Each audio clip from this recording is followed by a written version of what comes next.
ngumamchunu oganele kagazo ngokuzalwa ngowasemsinga. Ngiphethe intombi la entuzuma.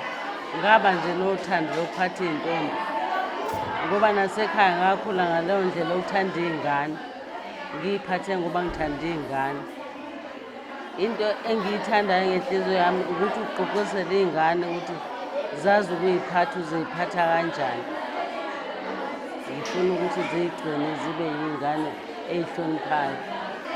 Ukuhlangana kwabatwana bahlangene ngakho kuba izintombi. Bayagqugquzelana ukuthi bayiphathe kahle, bayigcine nokuhlonipha abanye abantu emhlabeni.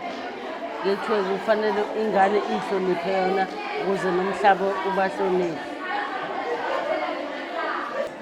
Kuthiwa intombi ufuna ibe intombi nangenhlonipho ukuze kugcwale umntombi wayo. Hhayi umuntu abe intombi ngevajini kuphela. Ayihloniphe yena ukuze nomhlaba umhloniphe, ahlonipheke. Nabantu bemthande bengasho ukuthi unechashaza emva kwakhe. Yilokho ngisho ukuthi izingane kufanele ziyiphathe kahle, zihloniphe zona. Siphethwe art and culture. Umama esiphethe la uMamntuli udude ematendeni.